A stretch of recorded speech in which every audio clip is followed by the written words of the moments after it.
ลาวทีวีแคนาดาลาวทีวีแคนาดาห่วงพัฒนาเพื่อสังคมลาวสบายดีปีใหม่เนาะขอฟังเสียงเลยสบายดีบ่ทุกคนสบายดีบ่ขออนุญาตเริ่มต้นพิธีทางการหน่อยหนึ่งเนาะข้าพเจ้าเองศรีสวัสดิ์อินทจันทร์เอกอัครราชทูตผู้มีอำนาจเต็มแห่งสปป.ลาวประจำสหรัฐอเมริกาและแคนาดาขอแสดงความนับถือแพงมายังบรรดาทานโดยเฉพาะท่านทูตวันทาแสงเมืองเนาะเอกอัครราชทูตลาวประจำประเทศที่บ้าเนาะประเทศบ่ห่วงแล้วก็ท่านคำพินพิรกรห้องทูตผู้ตั้งหน้าถาวรประจำการสาประชาชาติพี่น้องเสื้อสาดลาวและแขกที่มาเกียรติทั้งหลายท่านยิ่งท่านชายเถือกแผง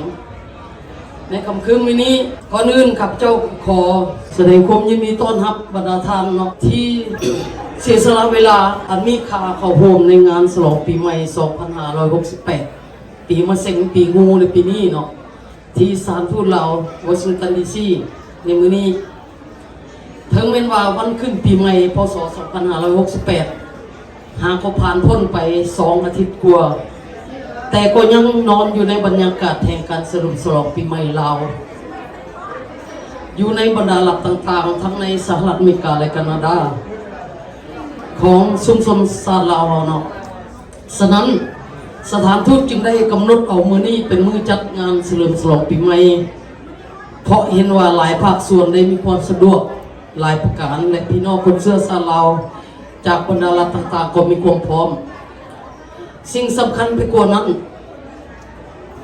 งานครั้งนี้ถือเป็นจุดพบปะสังสรรค์ในรอบปีเนาะของพวกเขาเนาะเพราะว่าทุกๆปีพวกเขาได้จัดขึ้นของพี่น้องชาวลาวเฮาและคนรักเพลงจากทั่วทุกสารทิศจากสหรัฐอเมริกาและแคนาดาและทั้งอาจจะเป็นงานสุดท้ายของข้าพเจ้าเนาะในฐานะเอกอัครราชทูตประจำสหรัฐอเมริกาและแคนาดาที่จะได้ร่วมเฉลิมฉลองปีใหม่ลาวร่วมกับพี่น้องเชื้อชาติลาวในปีนี้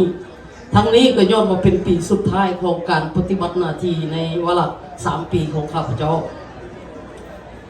บรรดาทานแขกผู้มีเกียรติที่เข้าร่วมงานของพวกเราในค่ำคืนนี้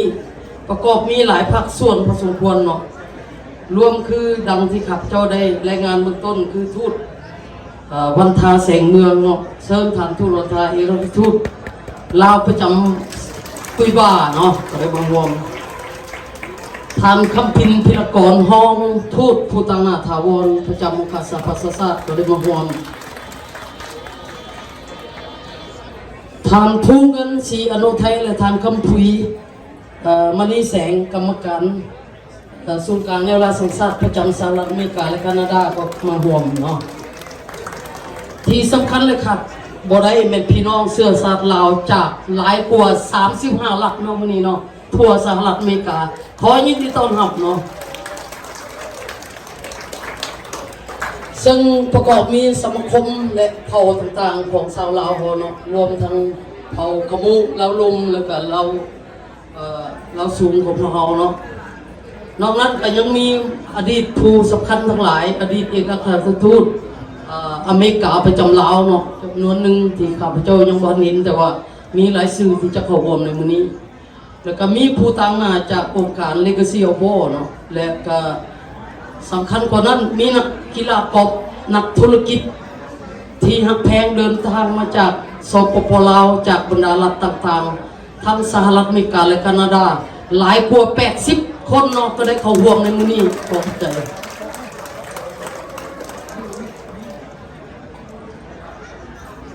บรรดาท่านที่รักแพงทั้งหลาย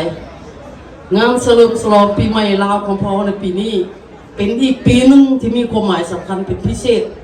และเป็นโอกาสดีให้แก่พนักงานสถานทูตลาวและพลเมืองลาวที่และพี่น้องเชื้อชาติลาวที่อาศัยอยู่สหรัฐอเมริกาและแคนาดารวมทั้งเพื่อนมิตรของชาวลาวเฮาเนาะที่เป็นคนอเมริกาและคนต่างประเทศอื่นๆที่อยู่ใกล้เคียง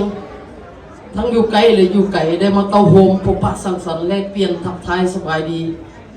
ให้การอวยพรซึ่งกันและกันเนื่องในโอกาส บุญประเพณีปีใหม่ลาวในครั้งนี้ส่วนตัวข้าพเจ้าเองตลอดระยะเกือบ3 ปีในระยะการปฏิบัติหน้าที่เอกอัครราชทูตประจำสหรัฐอเมริกาและแคนาดาก็ได้มีการเคลื่อนไหวอย่างตั้งหน้าในการสุขยุ่งส่งเสริมการผูกพันหัวมือสองฝ่ายระหว่างสปปลาวและสหรัฐอเมริกาและสปปลาวและแคนาดาโดยผ่านการพบปะเหตุเวียดกับร่วมกับเจ้าหน้าที่ของอเมริกาในหลายระดับหลายรูปแบบหลายภาคส่วนและหลายโครงเขตทั้งภาครัฐบาลภาครัฐสภาองค์การจัดตั้งที่บสังกัดรัฐบาลและอื่นในระยะผ่านมาเห็นว่าการผูกพันหัวมือระหว่างสปปลาวและสหรัฐอเมริกายังสืบต่ออยู่ในระดับปกติถึงแม้ว่าสองประเทศจะยังมีปัญหาคงค้างที่จะต้องได้สืบต่อแก้ไขกันก็ตามสำหรับในปี 2025 ยังเป็นปีครบรอบ70 ปีของวันสร้างตั้งสายผูกพันการทูตลาวและสหรัฐอเมริกาเนาะส่วนการผูกพันระหว่างลาวและแคนาดาก็มีความคืบหน้าทางบวกหลายอย่างเนาะในต้นเดือนมีนาปีนี้เองเนาะ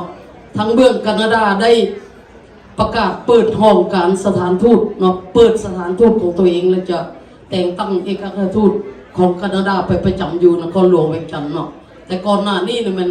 ทูตเพิ่นอยู่บางกอกเป็นผู้ว่าการอยู่ลาวแต่ว่านับแต่เดือนมีนาเป็นต้นมามันเพิ่นจะแต่งตั้งเอกอัครราชทูตผู้มีอำนาจเต็มเนาะของประเทศแคนาดาประจำสปปลาวนอกจากนั้นในปีผ่านมาเนาะก็ได้มีการเยี่ยมยาม2 ฝ่ายของอดีตนายกโทโดซึ่งในโอกาสนั้นเพิ่นก็ได้จัดเฉลิมฉลอง50 ปีวันครบรอบสร้างตั้งสายผูกพันการทูตระหว่างลาวและแคนาดาเนาะเคียงคู่กับเวียงงานการผูกพันและสุขยุ่งกันมือ2 ฝ่ายสถานทูตยังได้เอาใจใส่เคลื่อนไหวในการผูกพันคนเชื้อสายลาวในหลายระดับทั้งเยี่ยมยามทั้งพบปะทั้งเข้าร่วมงานสำคัญต่างๆที่พี่น้องเชื้อสายลาวจัดขึ้นและเชิญในระยะ3 ปีที่ผ่านมาอันสามารถเว้าได้ว่าข้าพเจ้าและพนักงานสถานทูตได้ไปฮอดไปถึงพี่น้องเชื้อสายลาวที่อาศัยอยู่สหรัฐอเมริกาเกือบทุกรัฐเนาะเกือบ50 รัฐนั่นแหละแน่เสื้อหัดแน่นสายผูกพันและความสามัคคีสร้างความเข้าใจและถูกต้องและเปิดกว้างการร่วมมือกับพี่น้องเชื้อสายลาวอันพ้นเด่นได้สำเร็จจัดพบปะระหว่างพี่น้องเชื้อสายลาวและนายกรัฐมนตรีแห่งสปปลาวเนาะในโอกาสที่เพิ่นเข้าร่วมกองประชุมอยู่องค์การสหประชาชาติในไทยปีเดียวนี้เนาะนอกจากนั้นก็ได้สำเร็จในการประสานงานและก็เสนออำนวยความสะดวกให้คนเชื้อสายลาวได้เข้าร่วมกองประชุมพี่น้องเชื้อสายลาวทั่วโลกครั้งปฐมฤกษ์ที่นครหลวงเวียงจันทน์ในเดือนพฤศจิกายน 2024 ผ่านมาได้อำนวยความสะดวกและเสนอลูกหลานผู้มีพรสวรรค์ด้านกีฬาของพี่น้องเชื้อสายลาวเนาะเขาเป็นนักกีฬาทีมชาติลาวและเข้าร่วมแข่งขันกีฬาในระดับต่างๆโดยเฉพาะอันพ้นเด่นขอตบมือสมเสยลูกหลานที่ไปลอยน้ำให้พวกเขาเนาะจากวิจิตราได้จากหลายๆรัฐเนาะเซิร์ฟและสวิมเมอร์ของเราแซนด์เขา represent ของทีมชาติลาวเนาะลูกหลานนอกจากนั้นพี่น้องเชื้อสายลาวก็ได้ให้การช่วยเหลือทางด้านการเงินเนาะโดยเฉพาะก็เป็นในท้ายปีแล้วที่เกิดมีภัยวิกฤตภัยน้ำท่วมอยู่ภาคเหนือของเราสถานทูตได้เปิดรับการบริจาค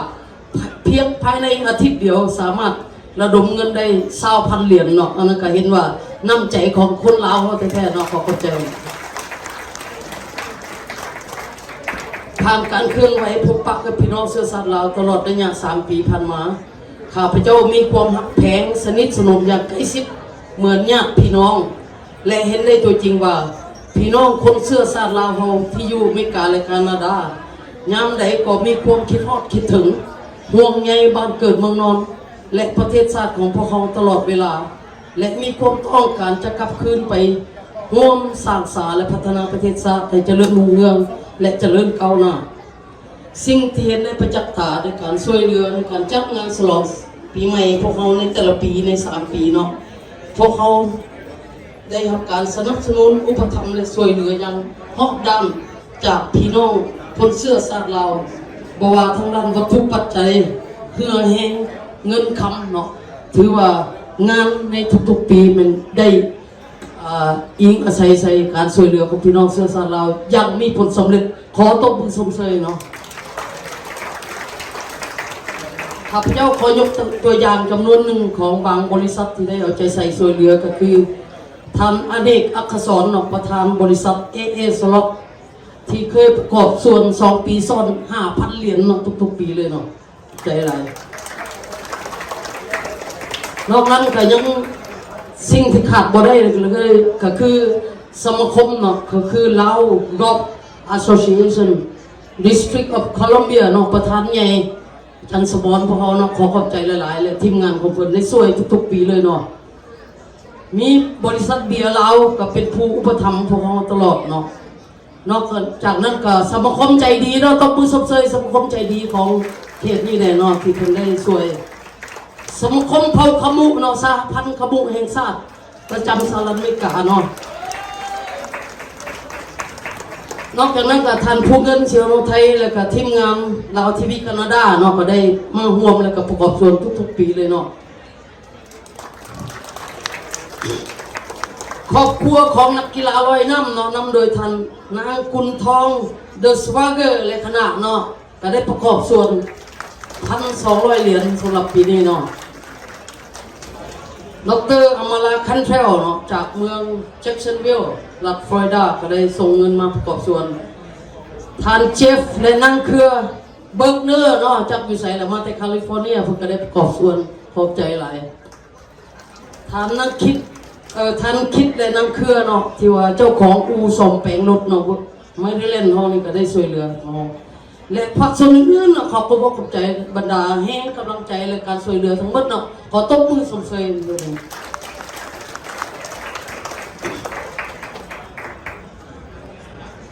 นอกนั้นยังมีหลายๆทางได้ประกอบส่วนทางด้านอาหารเครื่องดื่มหลากหลายเพื่อสมทบกับสถานทูตรวมทั้งแห่งงานต่างๆเนาะจนเหตุให้งานมื้อนี้มีอาหารลาวไปให้ทานได้ชิมรสชาติแบบต้นฉบับเลยเนาะนอกจากนั้นสิ่งที่ขาดบ่ได้คือความม่วนซื่นเนาะขอตบมือสมเสยต้อนรับคณะวงดนตรีคนไก่บ้านวิจิตราและคณะวงดนตรีดาวเหนือเทนเนสซีเนาะขอขอบใจหลายๆเนาะ2 ทีมงานของเราเนาะในโอกาสนี้ข้าพเจ้าขอตั้งหน้าคณะน้ำสารทูตพร้อมด้วยพนักงานสารทูตทุกท่านขอแสดงความขอบใจและย่องโยสมเสยเลยมายังบรรดาทานพี่น้องเสื้อสาดลาวทั้งหลายที่ได้ซื้อต่อให้การสนับสนุนและช่วยเหลือพวกข้าพเจ้าในด้านต่างๆตลอดมาเนาะพี่น้องเสื้อสาดลาวที่อภัยทั้งหลายข้าพเจ้าในฐานะเป็นเอกอัครราชทูตแห่งสปป.ลาวประจำสหรัฐอเมริกาและแคนาดาขอยืนยันคืนถึงแนวทางนโยบายของรัฐบาลลาวที่ยามใดก็ถือว่าพี่น้องเสื้อสาดลาวพวกเขาเมนวงคณะญาติแห่งชาติที่บ่สามารถตัดแยกออกจากสปป.ลาวได้เนาะนั่นคือคำยืนยันของรัฐบาลลาวเนาะบอกว่าท่านจะดำรงชีวิตอยู่มุมไหนของโลกเนาะถ้าท่านเป็นคนเสื้อสาดลาวพี่น้องสาดลาวรัฐบาลก็ถือสำคัญและพร้อมทั้งสร้างเงื่อนไขอันเอื้ออำนวยให้แก่พี่น้องเสื้อสาดลาวได้มีโอกาสกลับไปบ้านเพื่อลงทุนเพื่อเยี่ยมยามพี่น้องเพื่ออยู่แบบถาวรก็มีอยู่แบบซักชั่วคราวก็มีนะและช่วยเหลือประเทศชาติตามเนื้อแห้งและความสามารถของทางบ่ว่าจังเป็นทางกงทางอ้อมต่างๆเนาะบรรดาทานเทียบแพงถึงแม้ว่าปี2025นี้สภาพการโลกและภาคพื้นยังสืบต่อมีความสับสนและคาดเดาได้ยากแต่ข้าพเจ้าก็เชื่อมั่นอย่างนักแน่นว่าปี2025จะเป็นอีกปีนึงที่เต็มไปด้วยกาลโอกาสและความหวังเพื่อหัดแน่นคนการพัวพันและร่วมมือพัฒนาให้มีความสดใสมีความเจริญก้าวหน้าเตรียมพร้อมรับมือกับทุกสภาพการที่เกิดขึ้นและเป็นปีที่ปวงชนชาวลาวทั่วทั้งชาติกำลังออกให้งานสร้างผลงานของตน เพื่อคำนับหับตอนวันศาสตร์ที่2 ธันวาครบรอบ50 ปีในปีนี้เนาะสุดท้ายนี้เนื่องในโอกาสอันสง่าราศีปีใหม่ลาว2568นี้ข้าพเจ้าขอตั้งหน้าให้รัฐบาลของขอฝากความเยี่ยมยามถามข่าวและคำอวยพรใส่ปีใหม่อันประเสริฐจากการนำของศพของเราจากประธานประเทศจากรัฐมนตรีต่างประเทศแห่งสปป.ลาวรวมทั้งรัฐมนตรีต่างประเทศสหรัฐอเมริกาที่ได้อวยพรมายังชาวลาวและพี่น้องเชื้อชาติลาวทุกคนที่อยู่สหรัฐอเมริกาและแคนาดาก็คือบรรดาแขกที่ให้เกียรติทุกชนที่มาร่วมในงานมื้อนี้และครอบครัวจงมีสุขภาพเข้มแข็งมีความอยู่เย็นเป็นสุขปราศจากโรคภัยไข้เจ็บมีความเจริญก้าวหน้าในหน้าที่เวียกงานประสบผลสำเร็จในการดำเนินธุรกิจค้าขายต่างๆโชคดีมีชัยและสุขสว่างในซึ่งทุกสิ่งที่ปรารถนาด้วยเถิดขอเชิญบรรดาทานห่วงรับประทานอาหารคำห่วงเมืองซื่นน้ำ2 คณะวงดนตรีนักศิลปินและเพื่อเฉลิมฉลองปีใหม่ลาวเราร่วมกันเนาะขอขอบใจและสบายดีปีใหม่ขอบใจ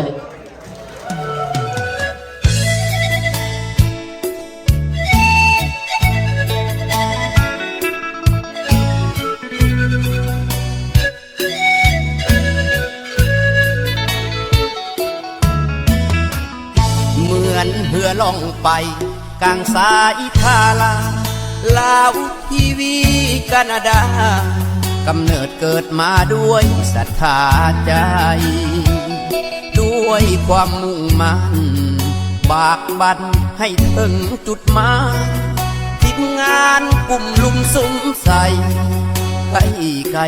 หักใส่สังคมลุ่มดอนบางตอนอ่อนล้าลาวทีวีแคนาดา